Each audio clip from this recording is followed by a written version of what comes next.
বিধানসভায় অসুস্থ মনোরঞ্জন ব্যাপারী অসুস্থ হয়ে পড়ে যান তৃণমূল বিধায়ক। লবিতে অসুস্থ হয়ে পড়ে যান মনোরঞ্জন ব্যাপারী।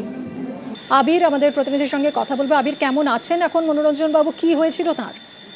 দেখো, বিধানসভা অধিবেশন শুরুর মুহূর্তে অধিবেশন কক্ষের ঠিক বাইরে লবিতে অসুস্থ হয়ে পড়ে যান বলাগড়ের বিধায়ক মনোরঞ্জন ব্যাপারী।